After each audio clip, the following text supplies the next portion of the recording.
Que a graça e a paz do Senhor Jesus Cristo esteja com todos. Eu sou o presbítero Rogério Lourenço e você está no canal Hermenêutica em Foco. Hoje eu quero conversar com você a respeito de algo muito importante para nós interpretarmos a Bíblia de uma forma certa. Nós sabemos que a Bíblia, ela não foi escrita com espaços entre as palavras, com sinais de pontuação, como ponto final, vírgula, dois pontos, ou ponto e vírgula, né? E então os leitores originais daquela época, eles entendiam bem, né, onde terminava uma palavra, onde começava outra palavra. E também a Bíblia não foi escrita originalmente em capítulos e versículos.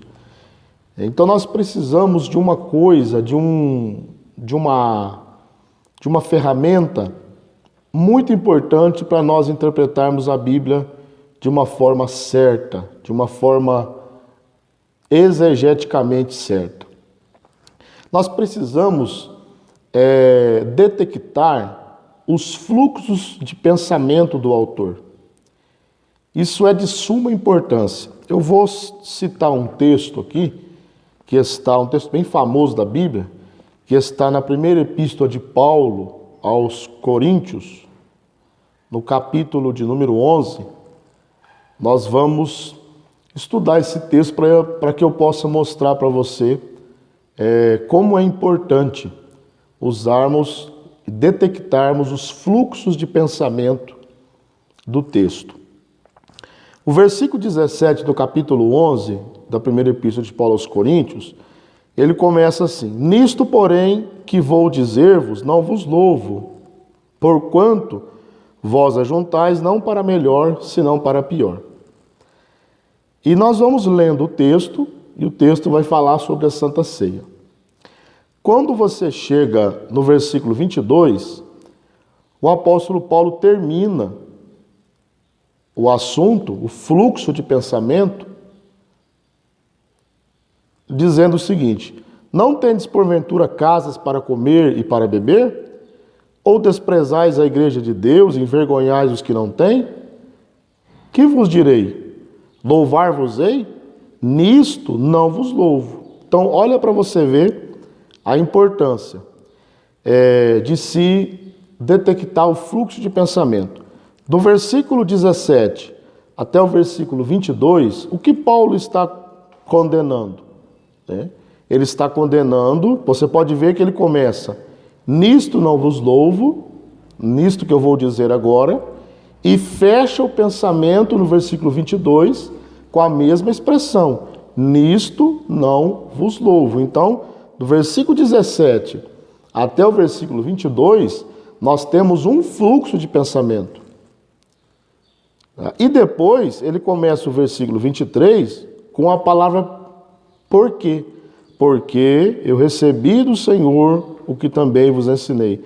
Aqui ele inicia um outro fluxo de pensamento, tá? Que vai até o versículo 32. Aí ele vai mostrar como se celebra a ceia, né, da forma correta.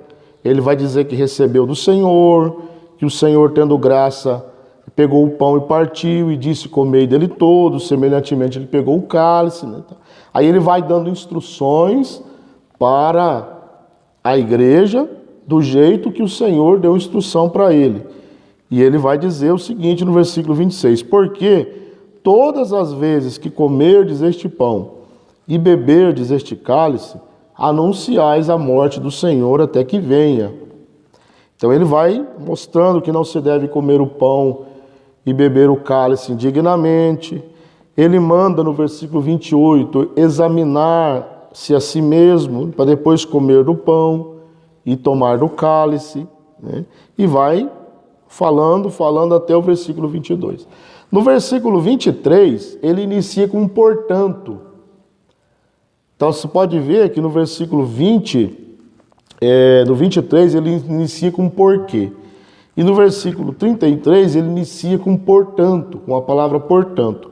O porquê portanto, mas, porventura. Essas palavras, elas nos ajudam a identificar o início de um fluxo de pensamento.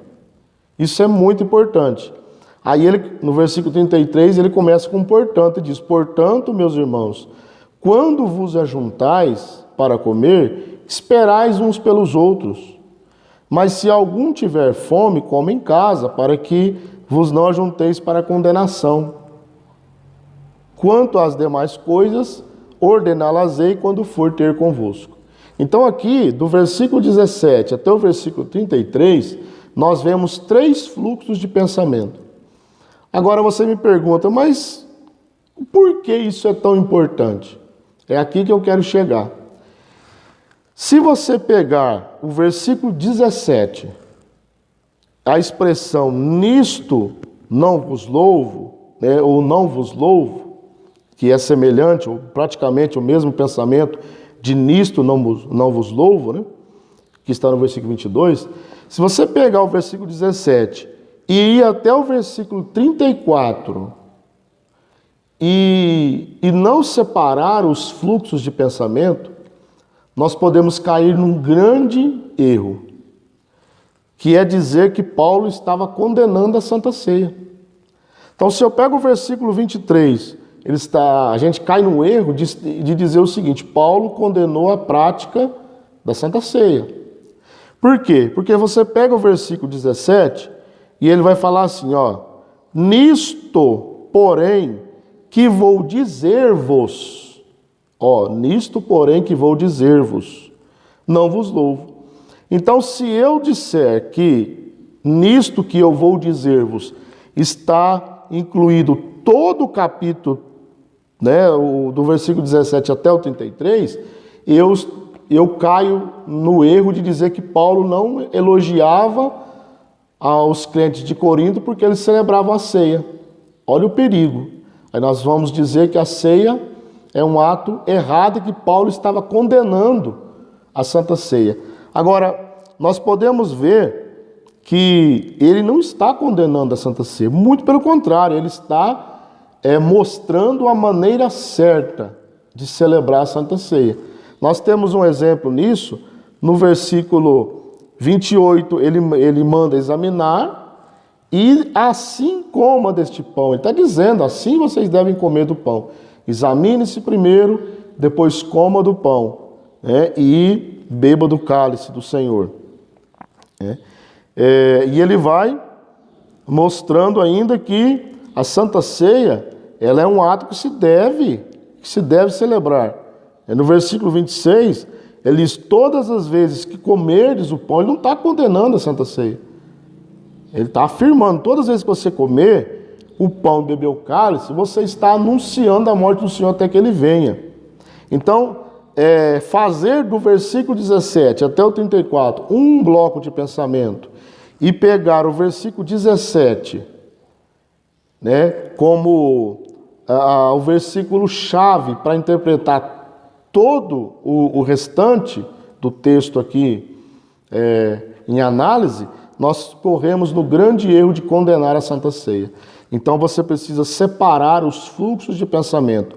Algumas versões da Bíblia, algumas traduções da Bíblia, algumas edições, melhor dizendo, elas já nos facilitam isso, porque ela coloca, né, a primeira letra em negrito. Então dá para você ver o fluxo de pensamento. Um exemplo, o versículo 17 está em negrito, né? O versículo 23, o P de porquê também está em negrito. Na Almeida Revista Corrigida, você vai ver que tem um negrito. Então quer dizer que o versículo 23 inicia com outro negrito. É um outro parágrafo, né? Você pode chamar de parágrafo também. É um outro parágrafo, é um outro fluxo de pensamento.